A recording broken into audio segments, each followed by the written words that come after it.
नमस्कार, स्वागत है आपका एएनबी न्यूज में और मैं हूं आपके साथ जुबैर खान। इजराइल और फिलिस्तीनियों के बीच जारी जंग में इजराइल ने मंगलवार को गाजा पर हवाई हमले कर 2 बहुमंजिला इमारतों को निशाना बनाया। उसका मानना था कि वहां कुछ चरमपंथी छिपे हुए थे।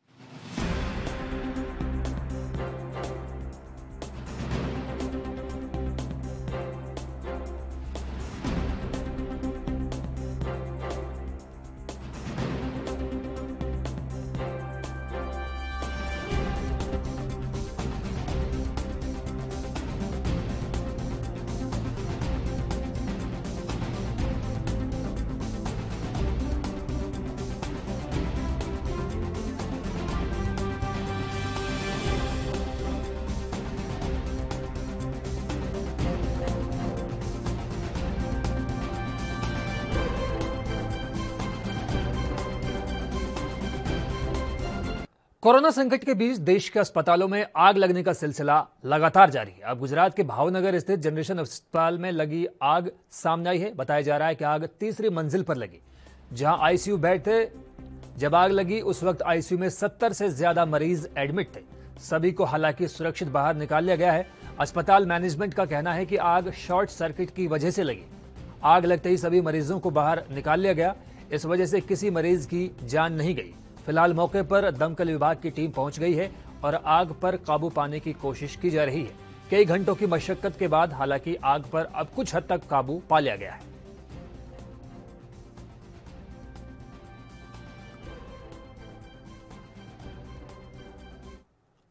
और इस वक्त की बड़ी खबर आ रही है बिहार से। जी हां, बिहार की सियासत गर्मा चुकी है।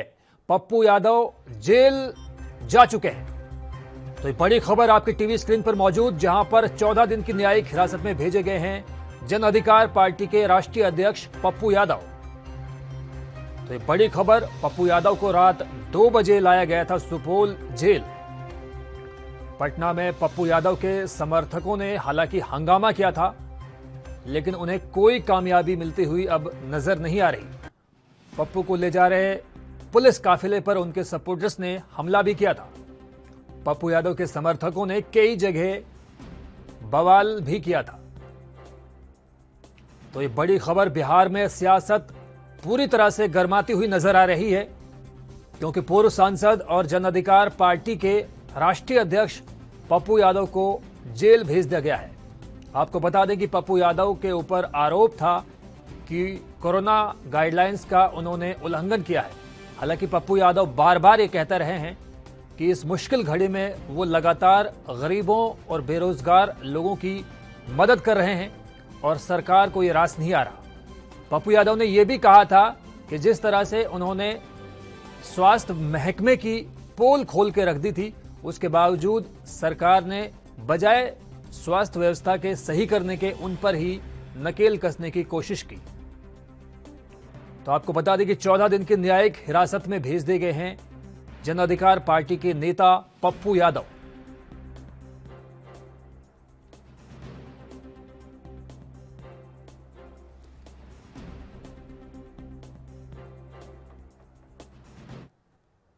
जन अधिकार पार्टी के राष्ट्रीय अध्यक्ष और पूर्व सांसद पप्पू यादव की गिरफ्तारी के विरोध में आज जन अधिकार पार्टी के नेता और कार्यकर्ता जेल भरो आंदोलन की शुरुआत करेंगे। इसकी जानकारी पार्टी के प्रदेश अध्यक्ष राघवेंद्र कुशवाहा ने मंगलवार को दी। उन्होंने बताया कि बिहार सरकार के तालिबानी फरमान के खिलाफ राज्य भर में जन अधिकार पार्टी के तमाम नेता और कार्यकर्ता जेल भरो आंदोलन करेंगे। उन्होंने कहा कि पप्पू यादव की गिरफ्तारी राजनीति से प्रेरित है और बिहार सरकार के इस रवैये की आलोचना देश भर में हो रही है। आपको बता दें कि जन अधिकार पार्टी के सुप्रीमो पप्पू यादव की गिरफ्तारी मंगलवार सुबह उनके घर से की गई है। 8 थानों की पुलिस ने उन्हें उनके आवास से लॉकडाउन के नियमों का उल्लंघन करने की बात कहकर हिरासत में लिया है, जिसके बाद सबसे पहले पुलिस उनको गांधी मैदान लेकर गई। गांधी मैदान पुलिस स्टेशन के बाद पप्पू यादव को दिन भर गांधी मैदान थाने में ही रखा गया, जहां उनका कोविड टेस्ट भी करवाया गया, जिसमें उनकी रिपोर्ट हालांकि नेगेटिव आई। फिर दोपहर बाद मधेपुरा से एक पुलिस की टीम उन्हें मधेपुरा के एक पुराने मामले में ले जाने के लिए पटना आई और उन्हें मधेपुर ले जाया गया।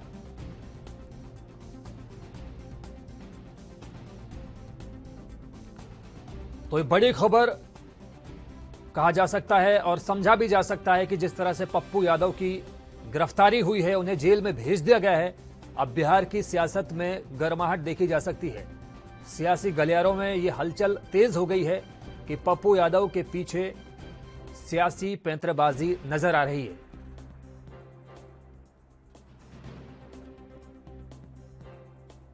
हालांकि सियासी हलकों के जानकारों का मानना है कि पप्पू यादव जल्द जेल से बाहर आ जाएंगे, लेकिन जिस तरह से आनंद फानंद में उनकी गिरफ्तारी की गई है, उससे बिहार की मौजूदा सरकार पर सवालिया निशान लगने शुरू हो गए हैं। पप्पू यादव का लगातार ये कहना था कि कोरोना के इस मुश्किल वक्त में वे लोगों के काम आ रहे हैं, लेकिन ये सरकार को रास नहीं आ रहा। जब उन्होंने स्वास्थ्य महकमे की पोल खोलनी चाहिए तो सरकार ने उनके खिलाफ द्वेष लगाकर उन्हें जेल में डाल दिया। फिलहाल वक्त हुआ एक ब्रेक का। ब्रेक के उस पार भी खबरें लगातार जारी हैं।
ANB न्यूज ने ठाना है, कोरोना को हराना है। आपके हित में जारी।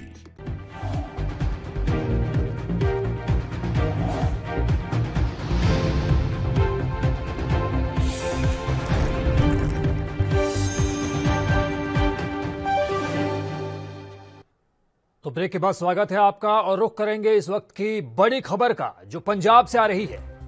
जी हां, इस वक्त की बड़ी खबर पंजाब से आ रही है, जहां पूर्व मंत्री इंद्रजीत सिंह जीरा का निधन हो चुका है। बेटे विधायक कुलबीर सिंह ने यह जानकारी दी है। तो बड़ी खबर आपके टीवी स्क्रीन पर मौजूद। फिलहाल कुलबीर सिंह जीरा ने सोशल मीडिया के जरिए यह जानकारी दी है कि उनका पिता का निधन हो चुका है। बेटे विधायक कुलबीर सिंह जीरा ने यह महत्वपूर्ण जानकारी साझा की है और खुद ही सोशल मीडिया के जरिए अपने पिता के मौत की खबर दी है। तो एक बड़ी खबर पंजाब से आपकी टीवी स्क्रीन पर मौजूद, जहां पर पूर्व वित्त मंत्री कुलबीर सिंह जीरा की मौत की खबर आई है। इस खबर के बाद पंजाब के सियासी गलियारों में हलचल तेज हो गई है। चाहे मौजूदा सरकार की बात हो, चाहे विपक्ष की बात हो, तमाम लोगों ने पूर्व मंत्री इंद्रजीत सिंह के निधन पर गहरा शोक व्यक्त किया है। जगह जगह से तरह तरह की प्रतिक्रियाएं आ रही हैं।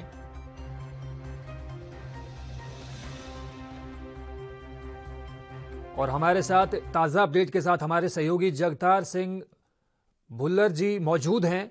जगतार जी बताइए, पूर्व मंत्री इंद्रजीत सिंह जीरा का जिस तरह से निधन हो गया है, खुद उनके बेटे ने इसकी पुष्टि की भी है, पंजाब की सियासत के लिए ये कितना बड़ा नुकसान कहा जाए?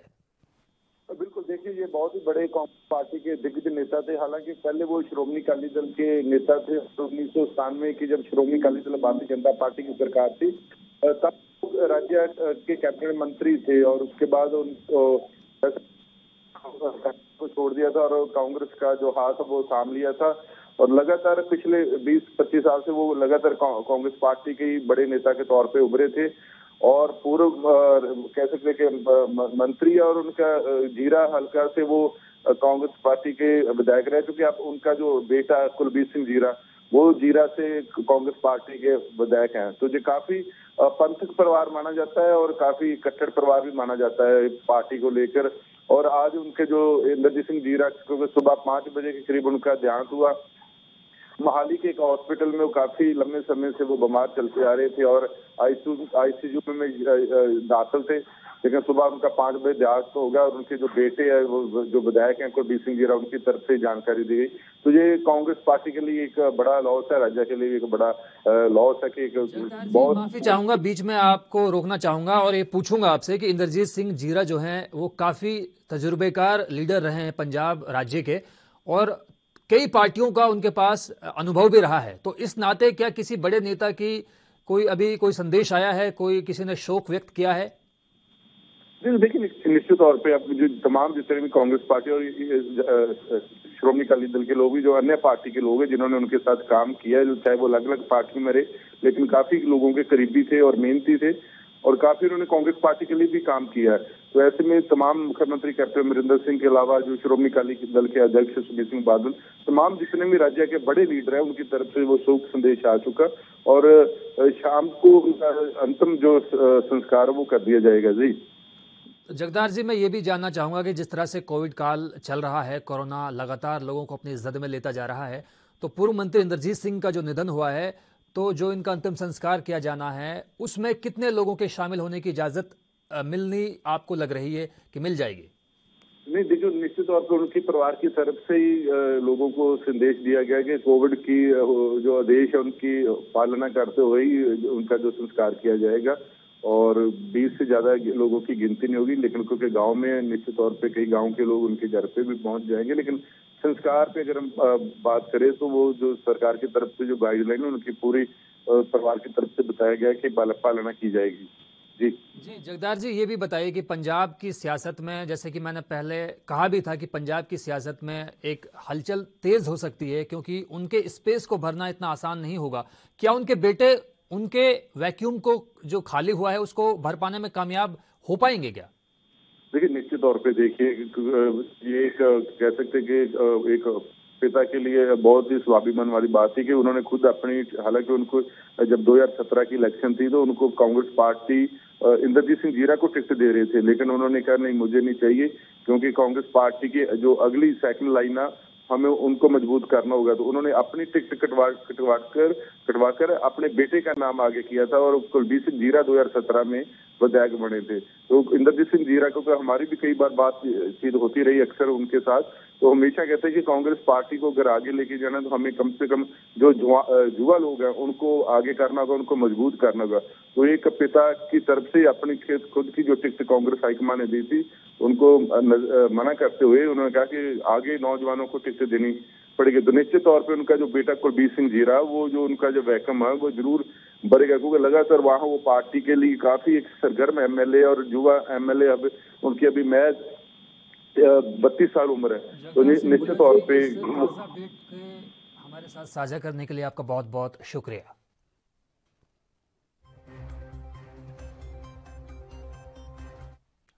तो फिलहाल वक्त हुआ एक और ब्रेक का। ब्रेक के उस पार भी खबरों का सिलसिला लगातार जारी है।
ANB न्यूज ने ठाना है, कोरोना को हराना है। आपके हित में जारी।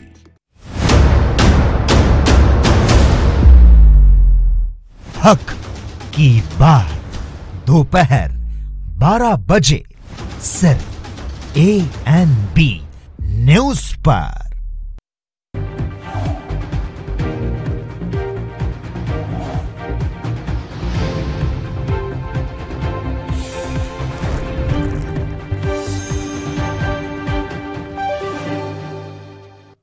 तो ब्रेक के बाद एक बार फिर स्वागत है आपका। तेल कंपनियों ने डीजल पेट्रोल के दाम में भारी बढ़त का सिलसिला बुधवार को भी जारी रखा। बुधवार को दिल्ली में पेट्रोल और डीजल के दाम में 25-25 पैसे प्रति लीटर की बढ़त देखी गई। इस कीमत के साथ ही भोपाल में सामान्य पेट्रोल 100 रुपए पार हो गया। आपको बता दें कि भोपाल में प्रीमियम पेट्रोल काफी पहले से ही 100 रुपए से ऊपर चल रहा था। दिल्ली में पेट्रोल 92 रुपए के पार हो गया है। 5 राज्यों और केंद्र शासित प्रदेशों में विधानसभा चुनाव के दौरान करीब 2 महीने तक तेल कंपनियों ने तेल की कीमत में कोई बढ़त नहीं की थी, लेकिन विधानसभा चुनाव खत्म होते ही ऐसा लगता है कि तेल कंपनियों को खुली छूट मिल गई हो। पिछले हफ्ते के मंगलवार से ही तेल कंपनियों ने दाम में बढ़त का सिलसिला शुरू किया, जो बदस्तूर जारी है। इस बढ़त के साथ ही दिल्ली में पेट्रोल 92.5 रुपए और डीजल 82 रुपए 61 पैसे प्रति लीटर हो गया है।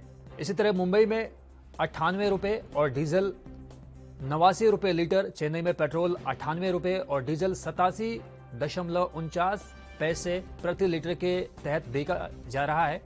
इसके अलावा अगर बात करें कोलकाता की, तो कोलकाता में पेट्रोल 92 रुपए प्रति लीटर और डीजल 25 पैसे और 85 रुपए प्रति लीटर हो गया है। भोपाल में पेट्रोल 100 रुपए को पार कर गया है, जहां पर 100 रुपए 8 पैसे प्रति लीटर पेट्रोल बेचा जा रहा है और डीजल की कीमत भोपाल में 90 रुपए 95 पैसे बताई जा रही है।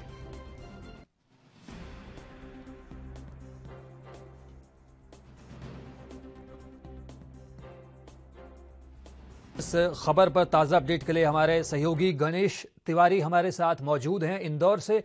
गणेश तिवारी जी, यही बताइए कि डीजल पेट्रोल के दाम देश भर में लगातार बढ़ रहे हैं। अब फिलहाल मध्य प्रदेश की अगर हम बात करें खास तौर पर, तो राजधानी भोपाल का जिक्र हम करें, चाहे इंदौर की बात करें, तमाम शहरों में लगातार डीजल पेट्रोल के दाम बढ़ रहे हैं। एक तरफ कोरोना और दूसरी तरफ कमर तोड़ महंगाई। देखिए जुबेर, एक तरफ जहां इंसान जो है कोरोना महामारी से पहले ही झेल रहा था और लगातार महंगाई भी लगातार पहले से ही बढ़ रही थी।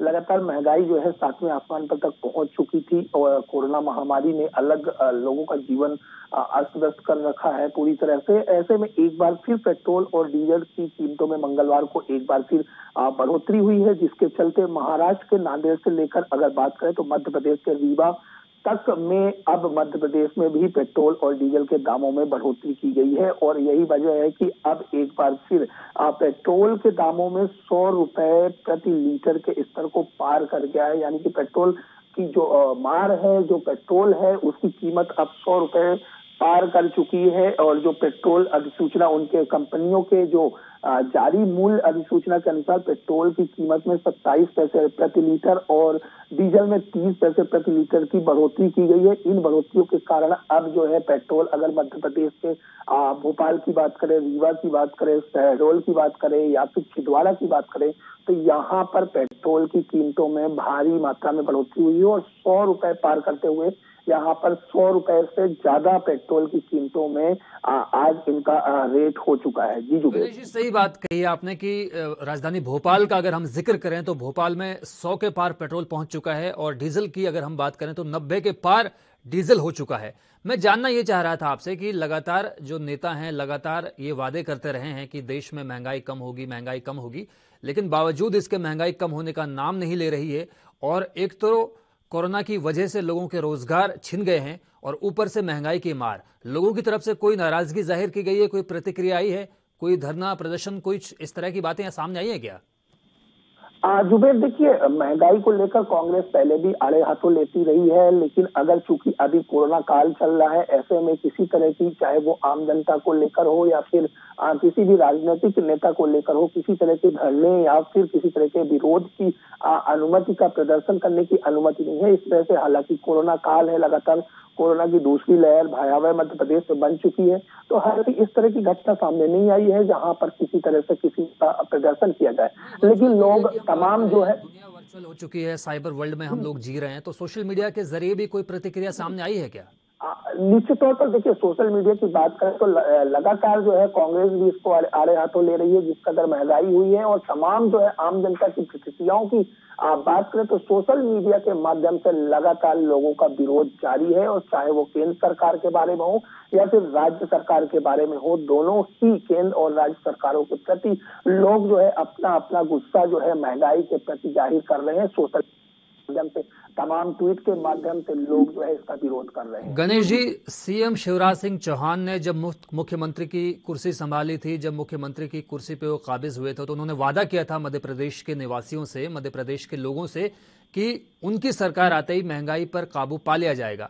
तो ऐसे में क्या अब कोई उन्होंने संकेत दिया है कि आने वाले वक्त में ये उम्मीद की जा सकती है कि मध्य प्रदेश में एक हद तक महंगाई पर लगाम लग सकेगी? देखिए, जब चुनाव होते हैं, चाहे वो मुख्यमंत्री शिवराज सिंह चौहान हो या फिर कोई भी मुख्यमंत्री हो, जब चुनाव होते हैं तो लगातार ऐसी घोषणाएं करते हैं, लगातार ऐसी आम जनता को लुभाने के लिए वादे करते हैं। लेकिन हालांकि ऐसे किसी भी वादे में महंगाई को लेकर, अगर स्पष्ट रूप से अगर महंगाई के लिए बात करें तो ऐसा कोई भी वादा महंगाई के लिए पूरा नहीं किया जाता। और एक बार फिर ऐसा ही सामने आया है कि जहां पेट्रोल डीजल के दामों के लिए भी चाहे वो केंद्र सरकार हो, लगातार ये कहती आई है कि महंगाई को जो है अब की बार महंगाई बीमार, और यही नारा लगाकर जो है केंद्र सरकार में प्रधानमंत्री नरेंद्र मोदी भी बने थे। लेकिन इसके बावजूद भी आम जनता को अभी तक उस महंगाई की मार से कहीं भी राहत नहीं मिली, और एक बार फिर पेट्रोल डीजल की दामों में भारी बढ़ोतरी होते हुए अब मध्य प्रदेश में भी 100 का आंकड़ा पार कर चुका है। गणेश तिवारी जी, इंदौर से इस जानकारी को हमारे साथ साझा करने के लिए आपका बहुत बहुत धन्यवाद। वहीं अलीगढ़ मुस्लिम विश्वविद्यालय में कोरोना कहर बरपा रहा है। वहां पिछले 22 दिनों में स्टाफ के 40 लोगों की कोरोना की वजह से मौत हो चुकी है, जिनमें 18 मौजूदा प्रोफेसर भी शामिल हैं। अभी भी कई प्रोफेसर्स और स्टाफ में ऐसे लोग हैं जो कोरोना संक्रमित हैं, और कोई घर पर ही रहकर तो कोई अस्पताल में इलाज करवा रहा है। वहीं राजस्थान के सीएम अशोक गहलोत का कहना है कि जांच की जानी चाहिए कि कहीं कोरोना का नया वेरिएंट तो नहीं है। उन्होंने ट्वीट कर लिखा कि यह बेहद दुखद और चिंताजनक है कि पिछले 20 दिनों में अलीगढ़ मुस्लिम यूनिवर्सिटी के 18 प्रोफेसर्स का कोरोना की वजह से निधन हो गया। इसकी जांच होनी चाहिए कि क्या कोरोना वायरस का कोई नया वेरिएंट मिला है। बने हुए हालात में कोरोना से संबंधित हर पहलू को गंभीरता से लेना फिलहाल बेहद जरूरी है। वहीं एएमयू से जुड़े इतने लोगों की मौत के बाद प्रशासन ने तो कुछ भी बोलने को इनकार किया है और लगातार आनाकानी कर रहा है, और ना ही सही आंकड़े देने को तैयार नजर आ रहा है। इस मामले पर जब अलीगढ़ के सीएमओ डॉक्टर भानु प्रताप कल्याणी से बातचीत हमने करनी चाहिए, तो उन्होंने भी सही आंकड़ा देने के लिए आनाकानी की और कहा कि मेडिकल कॉलेज के लोग ही ये बेहतर बता पाएंगे कि सही आंकड़ा यूनिवर्सिटी का है क्या।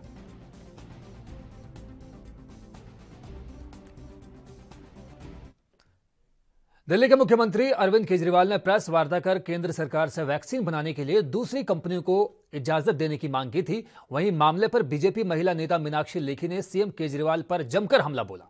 मीनाक्षी लेखी ने प्रेस वार्ता में क्या कुछ कहा, आपको सुनवाते हैं। देखिए, प्राइमरी हेल्थ सेंटर्स, इन्होंने कहा था कि ये 900 प्राइमरी हेल्थ सेंटर बनाएंगे दिल्ली में, और जो प्राइमरी हेल्थ सेंटर 265 थे वो घटकर आज 230 रह गए हैं। और प्राइमरी हेल्थ सेंटर के नाम पे इन्होंने दुनिया को मोहल्ला क्लिनिक छेपा है। तो वैक्सीन जो है वो मोहल्ला क्लिनिक में नहीं बन सकती। जहां लोगों को वैक्सीन ही नहीं लग सकती, वहां मोहल्ला क्लिनिक में वैक्सीन बन भी नहीं सकती। वैक्सीन बनाने की एक प्रक्रिया है जिसमें सेफ्टी स्टैंडर्ड्स हैं, जिसमें फैसिलिटीज हैं, जिसमें क्वालिफाइड लोगों की उपलब्धि है। देखिए, ऑक्सीजन को लेकर 36 प्लांट इनको लगाने थे, और जब दिल्ली में 36 प्लांट लगने की बारी थी, जिसमें से 8 केंद्र सरकार ने लगाने थे, तो केंद्र सरकार के तो 8 ऑलमोस्ट तैयार हैं, लेकिन जो 36 प्लांट इन्होंने लगाने थे उसमें इन्होंने अब तक एक भी प्लांट ऐड नहीं किया है। और जहां पे भविष्य की व्यवस्थाएं करने की बात होती है, तो मान लीजिए आज मैंने 70 मीट्रिक टन का प्लांट लगाया, पर आने वाले भविष्य में जनसंख्या बढ़नी है, प्रेशर बढ़ना है, तो आज मुझे व्यवस्था करनी होगी 100 मीट्रिक टन की। इनका उल्टा है, जहां 100 मीट्रिक टन 200 मीट्रिक टन चाहिए, वहां पे ये 20, 25, 50 लगाना चाह रहे हैं। तो पहली चीज ये। दूसरी चीज, दिल्ली में कई ऑक्सीजन जनरेशन प्लांट, एक तरफ ऑक्सीजन की किल्लत है, दूसरी तरफ ऑक्सीजन जनरेटिंग प्लांट जो लगे हुए। तो फिलहाल इस बुलेटिन में बस इतना ही। मुझे दीजिए इजाजत, लेकिन आप बने रहिए एएनबी न्यूज के साथ, क्योंकि एएनबी पर खबरों का सिलसिला लगातार जारी है।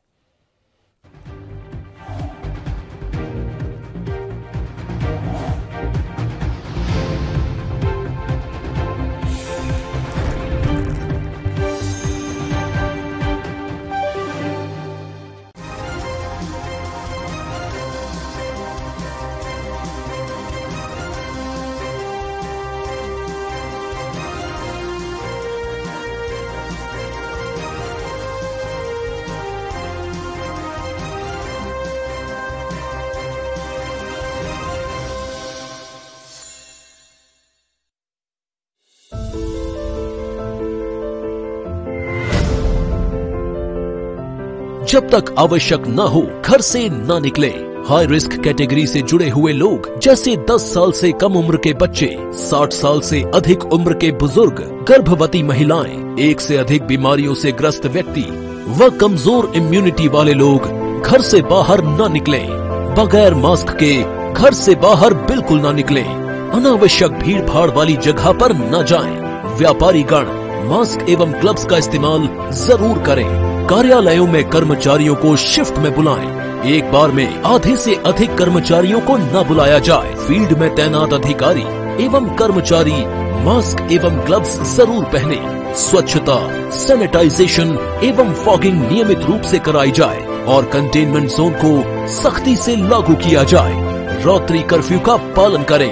कोरोना की लड़ाई में शामिल योद्धाओं का सहयोग एवं सम्मान करें।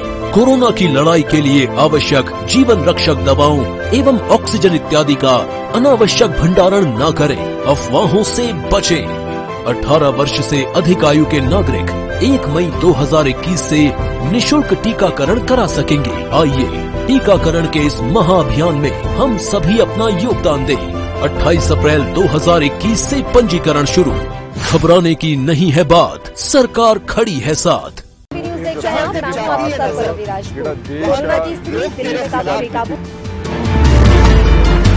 खबरनामा।